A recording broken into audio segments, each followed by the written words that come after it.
السلام علیکم ورحمۃ اللہ وبرکاتہ۔ الحمدللہ رب العالمین والصلاة والسلام علی سید المرسلین نبینا محمد وعلی آلہ وصحبہ اجمعین، اما بعد۔ محترم معزز ساتھیو، اسلامی حقوق و آداب جو 1446 ہجری کے رمضان المبارک کا ہمارا نصاب ہے، اس میں 15واں سبق مسلمانوں کے حقوق میں کچھ اور باتیں ہیں۔ کل ہم نے 10 باتوں کو جان لیا تھا، یاد ہے نا؟ 11ویں بات ہے کہ مسلمان کے ساتھ 3 دن سے زیادہ تعلقات توڑے نہ رکھے۔ 3 دن سے زیادہ تعلقات کسی مسلمان سے توڑے نہ رکھے۔ رسول اللہ صلی اللہ علیہ وسلم نے فرمایا، لا يحل لرجل ان يهجر اخاه فوق 3 لیال۔ کسی شخص کے لیے جائز نہیں کہ وہ اپنے بھائی سے 3 دن سے زیادہ کے لیے بات چیت چھوڑ رکھے، بند رکھے، وہ بھی اس طرح کہ دونوں کا آمنا سامنا بھی ہوتا ہے اور ہر کوئی دوسرے سے منہ پھیر لیتا ہے، یہ تو اور بھی جائز نہیں ہے۔ اچھا، ان دونوں میں اچھا انسان کون ہے؟ سب سے بہتر انسان کون ہے؟ کس کو زیادہ اجر ملے گا؟ کون اللہ کے زیادہ قریب ہوگا؟ فرمایا، وہ جو سلام کرنے میں پہل کرتا ہے، وہ جو سلام کرنے میں پہل کرتا ہے۔ صحیح بخاری اور مسلم کی یہ حدیث ہے۔ اسی طرح آپ صلی اللہ علیہ وسلم کا ایک اور فرمان غور کیجئے، مسلمانوں کے حقوق میں سے یہ بھی ہے کہ وَلَا تَدَابَرُوا وَكُونُوا عِبَادَ اللَّهِ إِخْوَانًا۔ ایک دوسرے سے نفرت تم دونوں کو اتنی زیادہ نہیں ہونی چاہیے کہ ایک دوسرے کے ساتھ پیٹ پھیر کر چلو۔ پیٹ پھیر کر چلنے کا مطلب اوپر کی حدیث میں اس کی وضاحت آ گئی۔ ایک ہی راستے میں اگر وہ سامنے ایسے آ رہا ہے، وہ بھی سوچے کہ اب میرا اس کا سامنا نہ ہو، یہ بھی سوچے میرا سامنا نہ ہو، اور دونوں پیٹ پھیر کر اپنی طرف واپس چلے جائیں، تو اتنی سخت نفرت ایک دوسرے کے خلاف میں مسلمانوں کو نہیں ہونا چاہیے۔ اللہ اکبر۔ یہ تو اللہ کے رسول صلی اللہ علیہ وسلم مسلمانوں کے حقوق بتا رہے ہیں، اور آج ہم اپنے خونی رشتہ داروں کے ساتھ ایسا برتاؤ کرتے ہیں تو کیا حال ہوگا؟ غور کریں۔ تو پھر کیسے رہنا ہے؟ ولا تدابروا، ایک دوسرے سے پیٹ نہ پھیرو، یہ تو منع کیا، لیکن رہنا کیسے ہے؟ فرمایا، اللہ کے بندے بن کر ایک دوسرے کے بھائی بن کر رہو۔ صحیح بخاری مسلم کی حدیث ہے۔ ایک مسلمان کے دوسرے مسلمان پر حقوق میں سے 12واں حق ہے، اس کی غیبت نہ کرے، اس کو حقیر نہ جانے، اس کی عیب جوئی نہ کرے، اس کا مذاق نہ اڑائے، برے ناموں سے، برے القاب سے نہ پکارے۔ یہ غیبت، چغلی، حقیر جاننا، عیب جوئی کرنا، مذاق اڑانا اور یہ برے ناموں سے پکارنا ہمارے معاشرے میں عام ہوتا جا رہا ہے، جبکہ ان سب چیزوں سے قرآن مجید میں اللہ رب العالمین نے منع فرمایا ہے۔ سورہ حجرات کی آیتیں دیکھیں گے تو شروع کی آیتوں میں اللہ اور اس کے رسول کے ساتھ کیا ادب ہونا چاہیے بتایا، تو اس کے بعد مسلمانوں کے آپس میں ایک دوسرے کے ساتھ کیسے حقوق، کیسے آداب، ان کو بتایا ہے۔ اور فساد کرانے کے لیے چغل خوری نہ کرے، فساد کا ارادہ نہ بھی ہو تو چغل خوری جائز نہیں ہے۔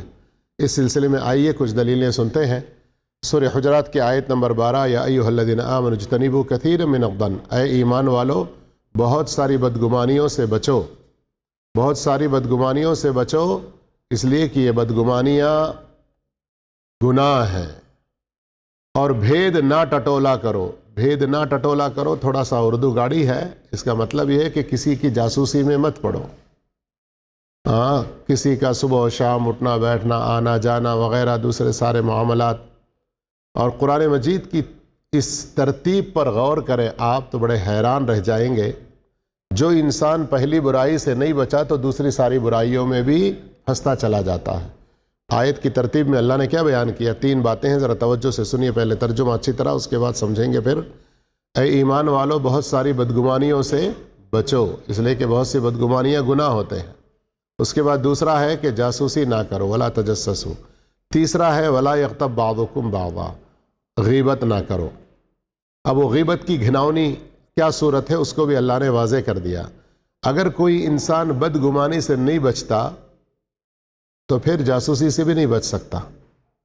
جب کسی کے بارے میں آپ کو بدگمانی پیدا ہوگی، اسی کے بارے میں آپ سوچیں گے یہ کیا کر رہا ہے، یہ کہاں جا رہا ہے، یہ کیا، اس طرح سے اس کے پیچھے آپ پڑتے رہیں گے۔ جب اس طرح پیچھے پڑیں گے تب جو باتیں کچھ دیکھ لیں گے نا، دل میں نہیں رہیں گی، وہ قے کرنے کو جی چاہے گا۔ تو کیسے قے کرے گا یہ گندا انسان؟ یہ دوسروں کے سامنے غیبت کرے گا، اس کے بارے میں برائیاں بیان کرتا رہے. اس لیے بدگمانیوں سے پہلے بچتے رہیں تاکہ دوسری اور برائیوں سے بھی بچ سکیں. اب وہ غیبت کتنی گھناؤنی برائی ہے؟ تو فرمایا تم میں سے کوئی اپنے مردہ بھائی کا گوشت کھانا پسند کرتا ہے؟ ارے تم تو اس کو ناپسند کرو گے، تمہیں گھن آئے گی. تو اسی طرح سے اگر کوئی انسان کسی کی غیبت کرتا ہے تو گویا وہ اپنے ہی سگے مردہ بھائی کا گوشت کھا رہا ہے. اور اس سلسلے میں مذاق نہ اڑائیں، برے ناموں سے نہ پکاریں. اس کے بارے میں سورہ حجرات ہی کی یہ آیت ہے کہ اے ایمان والو، مرد دوسرے مردوں کا مذاق نہ اڑائیں. ممکن ہے کہ جن کا مذاق اڑایا جا رہا ہے یہ مذاق اڑانے والوں سے بہتر ہوں گے، اور نہ عورتیں عورتوں کا مذاق اڑائیں. ممکن ہے کہ یہ عورتیں جن کا مذاق اڑایا جا رہا ہے ان مذاق اڑانے والی عورتوں سے بہتر ہوں. اور آپس میں ایک دوسرے کو عیب نہ لگاؤ اور کسی کو برے القاب سے نہ بلاؤ. برے القاب سے بلانا سمجھ رہے ہیں نا؟ ارے کیا لے، کیا کر رہا ہے، ارے ناٹے، یہ سب بھی اسی میں آتا ہے. اب اس میں کسی کو حقارت سے، کسی کو اپنے سے کمتر سمجھتے ہوئے اس کو برے ناموں سے بلانا یہ الگ بات ہے. کبھی ضرورت پڑنے پر سمجھانے کے لیے کوئی وصف کرنا یہ الگ بات ہے. کیا مطلب؟ ارے وہ جو عبد الرحمن صاحب تھے نا. کون عبد الرحمن؟ فلاں بھی ہے، فلاں بھی ہے، فلاں بھی ہے، 2 3 4 عبد الرحمن.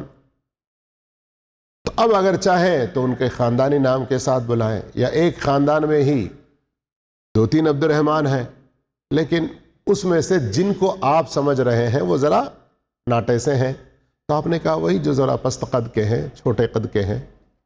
تو یہ اس طرح سے وصف کرنا کسی ضرورت کے موقع پر یہ وہ گناہ میں نہیں آئے گا، لیکن حقیر سمجھتے ہوئے، کمتر سمجھتے ہوئے، یا پھر اس کو بلانے کے لیے اس طرح سے بلانا یہ جائز نہیں ہے. اسی طرح غیبت کی تعریف اللہ کے رسول صلی اللہ علیہ وسلم کیسے بیان کرتے ہیں، ذرا توجہ کیجئے. کیا تم جانتے ہو کہ غیبت کیا ہے؟ صحابہ اکرام نے عرض کیا اللہ اور اس کے رسول صلی اللہ علیہ وسلم کو زیادہ علم ہے. آپ صلی اللہ علیہ وسلم نے فرمایا تیرے اپنے بھائی کا اس طرح ذکر کرنا جسے وہ پسند نہیں کرتا. سمجھ رہے ہیں؟ سمجھیے کہ 3 آدمی ہیں، ایک ہے زید اور ایک ہے عمر اور ایک ہے بکر. ٹھیک ہے؟ زید عمر سے بات کرتے ہوئے بکر کی کوئی ایسی بات بتایا کہ اگر بکر سن لیتا تو وہ اس کو ناپسند کرتا. سمجھ میں آیا؟ اب دیکھیے صحابہ کرام کیا پوچھ رہے ہیں. صحابہ کرام کا سوال دیکھیے.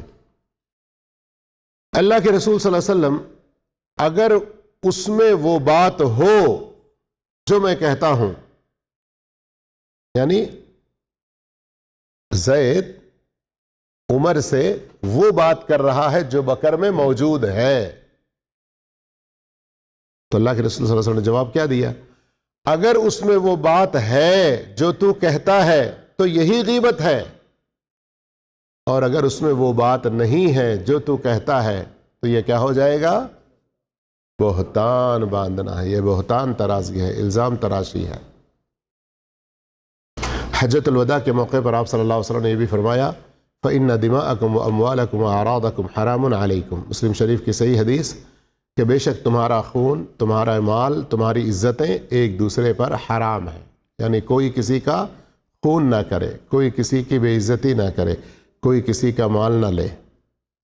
اسی طرح اللہ کے رسول صلی اللہ علیہ وسلم کی اور ایک حدیث ہے لا يدخل الجنت قطات، چغل خور جنت میں داخل نہیں ہوگا. صحیح بخاری کی حدیث ہے. تو یہ جو نمبر 12 تھا نا، اس کے اندر کئی ساری چیزیں آئیں، اس لیے ان کے بارے میں کئی ساری دلیلیں یہاں پر آئی ہیں.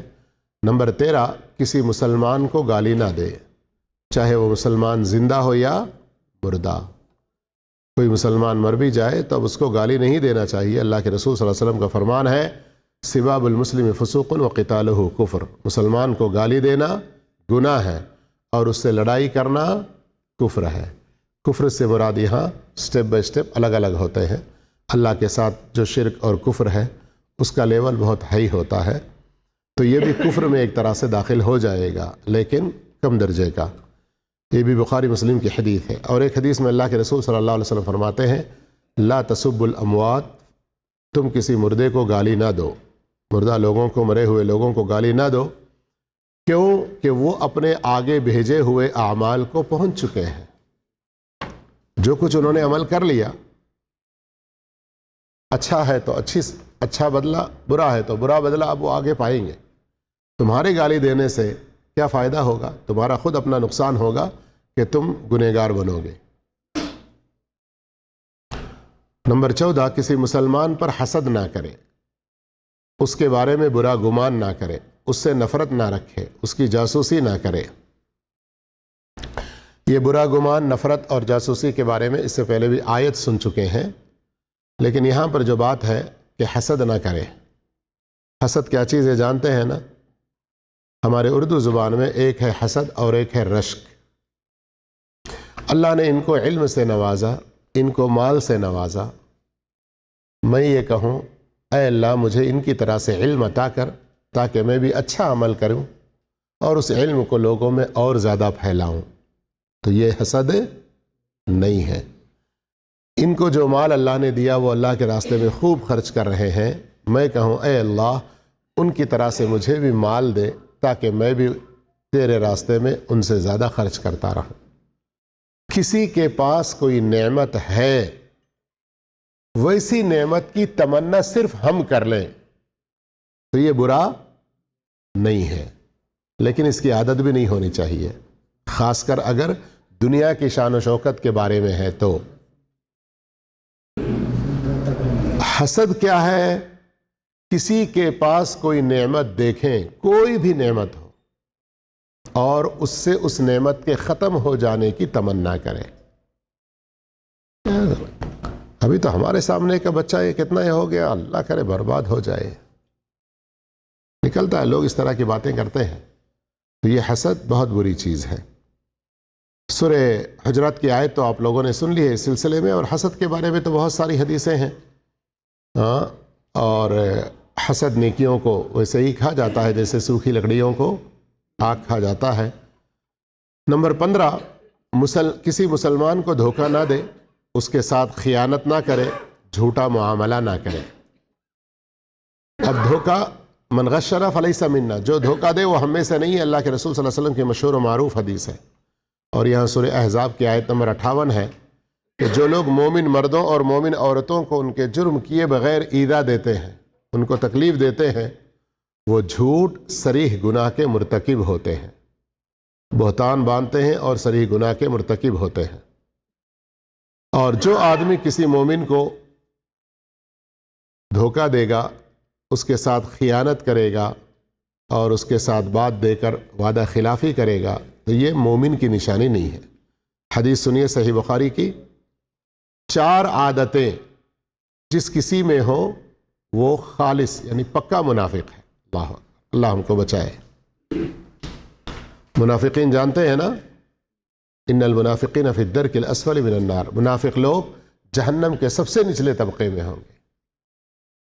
جس کے اندر یہ 4 عادتیں ہوں وہ پکا منافق ہوگا، اور جس کسی میں ان 4 میں سے کوئی ایک ہو تو گویا نفاق کا کچھ حصہ اس کے اندر موجود ہے، جب تک وہ اسے نہ چھوڑے۔ نمبر 1، امانت دار سمجھ کر اس کے پاس کچھ امانت رکھے تو وہ اس میں خیانت کرے۔ نمبر 2، بات کرتے وقت جھوٹ بولے۔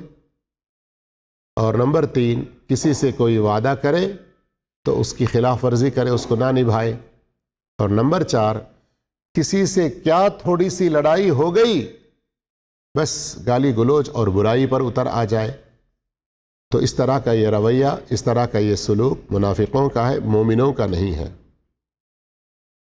نمبر 16، اس کے ساتھ یعنی مسلمان کے ساتھ اچھے اخلاق سے پیش آئے، اس کے حق میں مفید چیزیں مہیا کریں جو اس کے لیے فائدہ مند ہوں، تکلیف پہنچانے سے دور رہے، رکے رہے، ہمیشہ ہنسمکھ چہرہ ہو، حشاش بشاش ملے، اس کے احسان کو قبول کرے اس کی کوتاہی کو معاف کرے اور اس کی طاقت سے بڑھ کر اس پر کوئی بوجھ نہ ڈالے۔ اللہ کے رسول صلی اللہ علیہ وسلم کا فرمان ہے، اتق اللہ حیث ما کنت، جہاں کہیں بھی رہو اللہ سے ڈرو، جہاں کہیں بھی رہو اللہ سے ڈرو۔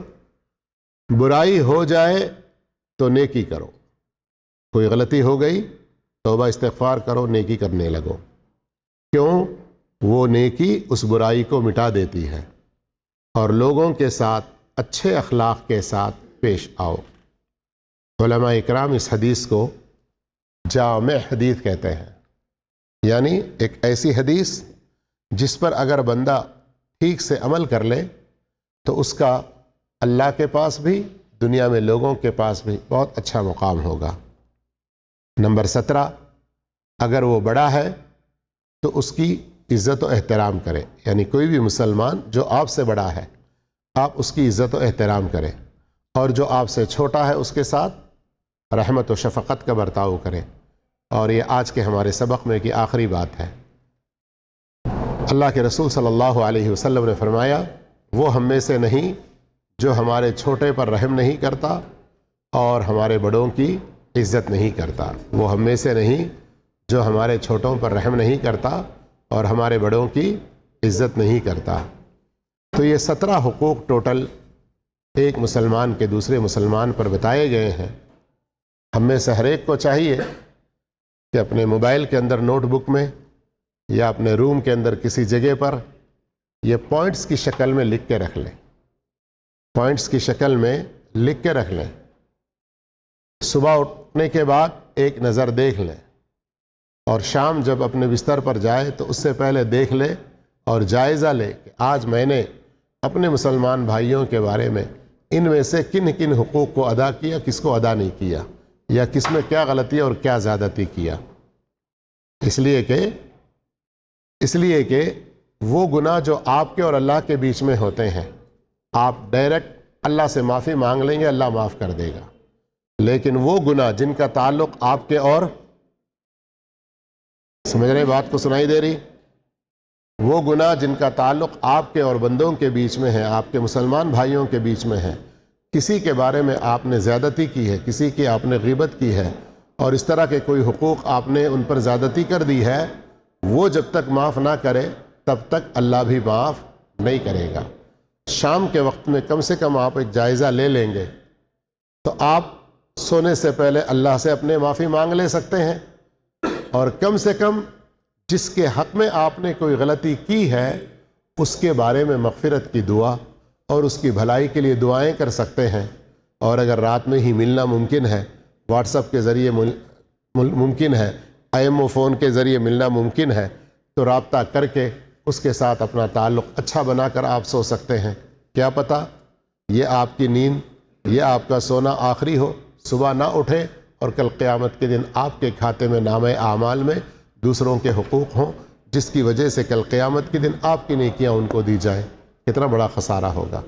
اللہ تعالی ہم تمام کو نیک توفیق عطا فرمائے۔ جزاکم اللہ خیرہ، والسلام علیکم ورحمۃ اللہ وبرکاتہ۔